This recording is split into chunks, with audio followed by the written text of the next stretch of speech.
Good morning everyone. सुप्रभात। कैसे हैं आप सभी? स्वागत है आप सभी का स्टडी पॉइंट अंश चैनल पर। और आज हम सभी पढ़ेंगे शब्द वेद व्याकरणिक प्रकार्य के आधार पर।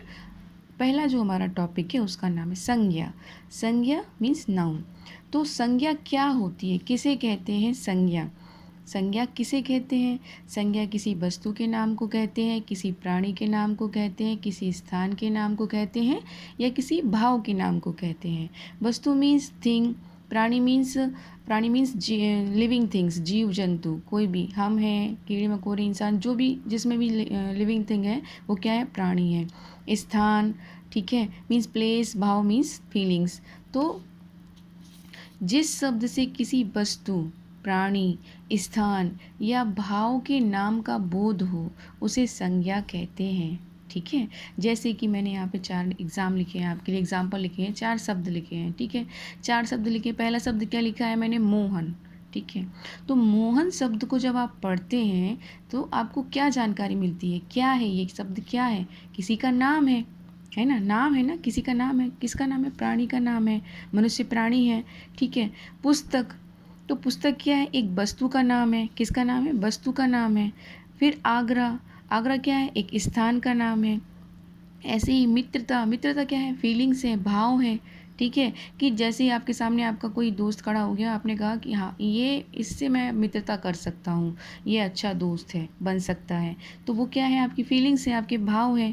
तो ये जो शब्द, ऐसे शब्द जिनको पढ़कर आपको ये फीलिंग्स हो, ये बोध हो, ये जानकारी हो कि ये किसी ना किसी के नाम है, किसी ना किसी के नाम है। तो नाम क्या है? संज्ञा है। नाम क्या है? संज्ञा है। और सरल भाषा में यहाँ पे दिया भी गया है कि जिस शब्द से किसी वस्तु, प्राणी, स्थान या भाव के नाम का बोध हो उसे हम संज्ञा कहते हैं। तो संज्ञा क्या है? नाम है, किसी ना किसी का नाम है, चाहे वो वस्तु हो, प्राणी हो, स्थान हो या भाव हो। अगर कोई वाक्य में, किसी सेंटेंस में किसी भी चीज़ का नाम आ रहा है तो वो नाम क्या है? वो नाम संज्ञा है। जैसे एग्जाम्पल में यहाँ पे दिया भी गया है। पानीपत क्या है? एक स्थान का नाम है। सेनापति और मराठा क्या है? जाति के नाम है, कि ये मराठी हैं, ये सेनापति हैं, तो ये जाति का नाम है। अहमद शाह अब्दाली क्या है? ये व्यक्तियों के नाम है। इब्राहिम गारदी, ये सब क्या है? व्यक्तियों के नाम है। युद्ध घृणा क्या है? ये फीलिंग्स है, भाव है, कि आपको किसी को देख के आपको लड़ने का मन कर रहा है, तो युद्ध, युद्ध हुआ ना वो। घृणा, अगर आपको किसी को देख के हेट फीलिंग हो रही है तो क्या है? घृणा है। तो ये क्या है? भाव है। ठीक है, तो ऐसे शब्द जिसको पढ़कर किसी वस्तु, प्राणी, स्थान या भाव के नाम की जानकारी हो या बोध हो उसे हम संज्ञा कहते हैं। ठीक है, आई होप संज्ञा आपको क्लियर हो गया होगा। संज्ञा नाम है, किसी ना किसी का नाम है, चाहे वो कोई निर्जीव वस्तु हो, चाहे वो कोई सजीव वस्तु हो, चाहे किसी स्थान का नाम हो और चाहे किसी फीलिंग का नाम हो। अगर वाक्य में, सेंटेंस में कहीं किसी का नाम आ रहा है तो वो नाम क्या कहलाएगा? कौन सा शब्द कहलाएगा? संज्ञा शब्द कहलाएगा। ठीक है, देखिए प्राणी में क्या क्या आता है, जैसे राधा है, कृष्ण है, राम है, घोड़ा है, शेर है, बालक है, पिता है, मोर, चिड़िया, गाय, राम आदि। ये सभी नाम किसी भी वाक्य में, जब आप लिख रहे हैं वाक्य, किसी भी वाक्य में अगर इन इन सभी का बोध होता है, किसी को और भी अन्य नाम, अन्य प्रकार के जानवरों के नाम, जो भी आप वाक्य में पढ़ते हैं, वो नाम अगर है कहीं पे तो वो क्या है? वो आपकी संज्ञा है। ठीक है, किसी स्थान का बोध होता है, किसी स्थान की जानकारी अगर हो वाक्य को पढ़ने से, चाहे वो घर हो, आंगन हो, नगर हो, गांव हो, राजधानी हो, ठीक है, तो वो क्या है? आपकी संज्ञा है। अगर किसी वस्तु का बोध होता है पढ़ने से, किसी वाक्य को, शब्द को पढ़ने से आपको ये मालूम होता है कि ये जो यहाँ शब्द लिखे हैं ये कोई वस्तु है, लाइक पुस्तक, कैमरा, फल, गेहूँ, पर्वत, ये कोई वस्तु है, तो वो क्या है? संज्ञा है।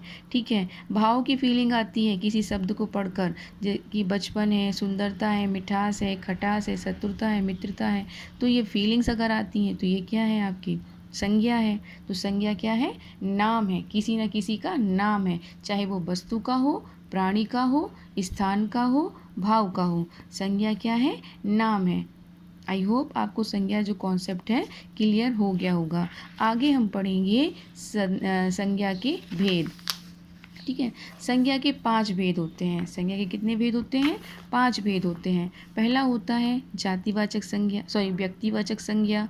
दूसरा जातिवाचक संज्ञा। तीसरा भाववाचक संज्ञा। चौथा द्रव्यवाचक संज्ञा। और जो 5th नंबर का है वो क्या है? समूहवाचक संज्ञा। तो पहला क्या है हमारा? व्यक्तिवाचक संज्ञा। व्यक्तिवाचक नाम से ही आपको थोड़ा सा एहसास हो रहा होगा कि जहाँ पर किसी प्रकार का नाम हो, किसी व्यक्ति, वस्तु या स्थान का नाम हो। ठीक है, जिस संज्ञा शब्द से किसी एक ही व्यक्ति, वस्तु या स्थान के नाम का बोध हो या जानकारी हो, उसे हम व्यक्तिवाचक संज्ञा कहते हैं। ठीक है, जैसे कि मैंने कहा कि राम खाना खाता है, तो राम क्या है? राम क्या है? राम जो है वो व्यक्तिवाचक संज्ञा है। आप राम शब्द पे गोला लगा देंगे कि राम शब्द जो है व्यक्तिवाचक संज्ञा है, क्योंकि वो किसी व्यक्ति का नाम है। मैंने कहा ये मेरी पुस्तक है, और फिर उस पर मैंने कहा कि आप व्यक्तिवाचक संज्ञा पर गोला लगाइए। इस वाक्य में व्यक्तिवाचक संज्ञा पर, शब्द पर गोला लगाइए, तो आप क्या लगाएंगे? पुस्तक पर गोला लगाएंगे, क्योंकि पुस्तक क्या है? एक नाम है, किसी का नाम है ना, वस्तु का नाम है ना। मैंने कहा कि वो आगरा गई है। कहाँ गई है? आगरा गई है। तो फिर मैंने कहा कि व्यक्तिवाचक संज्ञा पर आप गोला लगाइए, तो आप क्या करेंगे? आगरा शब्द पर गोला लगाएंगे। क्यों लगाएंगे? क्योंकि आगरा नाम है ना, किसी का नाम है। किसका नाम है? स्थान का नाम है।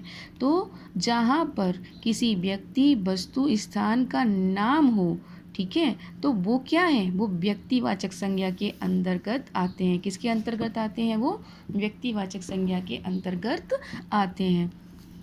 दूसरा है जातिवाचक संज्ञा। क्या है दूसरा? जातिवाचक संज्ञा।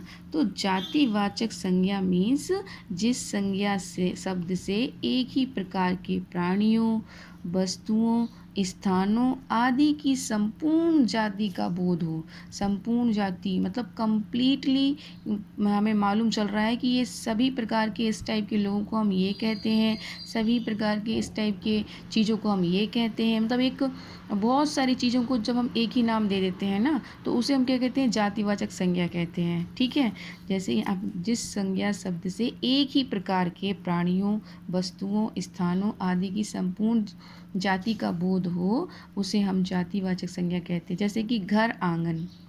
ठीक है, घर आंगन। तो घर आंगन क्या होता है? घर आंगन तो सबका होता है ना। घर आंगन, घर आंगन क्या है? अगर आंगन है, मैदान है, अमराई है, खेत है, ये शब्द किसी विशेष का नहीं, किसी एक का नहीं, अपितु सभी घरों का, सभी के आंगनों का, सभी के मैदानों का और सभी की अमराइयों मतलब आम के पेड़ों के नीचे का जो माहौल होता है, छाँव होती है ना, वहाँ की बात कर रहे हैं अमराइयों। और खेतों का बोध होता है। तो एक खेत की बात तो नहीं हो रही है, सभी के खेतों की बात हो रही है। तो जातिवाचक संज्ञा क्या होती है? जो एक जैसी सभी के पास हो, एक जैसी सभी की चीज़ें। जैसे मैंने कहा कि मैं घर जा रही हूँ, भाई सबका घर होता है, सबका घर होता है, पक्षियों का घर होता है, आपका घर होता है, हम सबका घर होता है ना। तो घर है, चाहे आप दुनिया में किसी भी कोने में चले जाओ, आप जब भी घर को देखेंगे तो घर ही कहेंगे ना। तो संपूर्ण जाति का बोध हो रहा है हमें। ठीक है, हमारे आसपास जितने भी घर हैं हम उनको सबको घर ही कहते हैं ना। तो हमें जहाँ पर जिस शब्द को पढ़कर संपूर्ण जाति का बोध हो, ठीक है, कंप्लीटली कि ये इस टाइप की चीज़ों को यही कहते हैं, इसी कैटेगरी में रखते हैं, तो वो क्या कहलाएगा? जातिवाचक संज्ञा कहलाएगा। ठीक है, जैसे आंगन है, तो आपके घर का आंगन हो या किसी और के घर का आंगन हो, आंगन तो आंगन है। ठीक है, आंगन तो आंगन है। अब कितने भी घर बने हों, आप जो भी खाली मैदान आप देखेंगे, आप उसको क्या कहेंगे?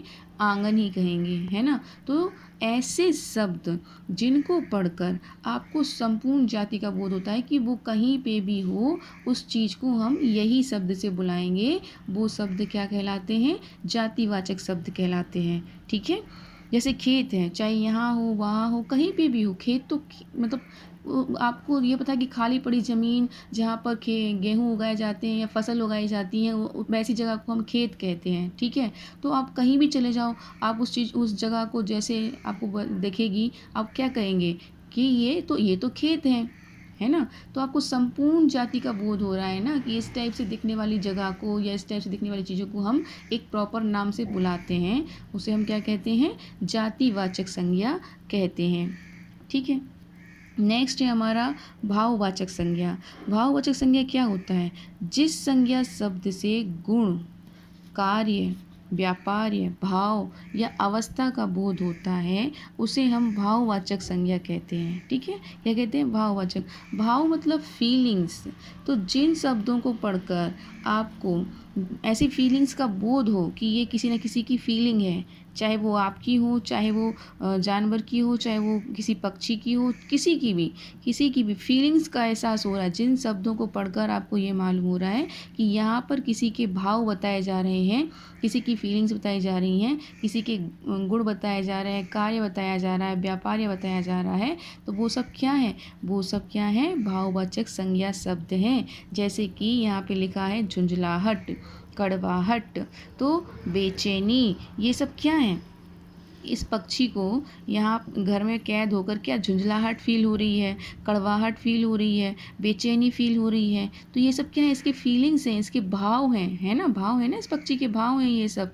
तो ये सब क्या कहलाएंगे, भाववाचक शब्द कहलाएंगे। क्या कहलाएंगे, भाववाचक शब्द कहलाएंगे। जैसे कि सत्य, मित्रता, खुशी, अगर आपको कुछ देख के खुशी हो रही है तो वो क्या है, आपके भाव हैं, आपकी फीलिंग है।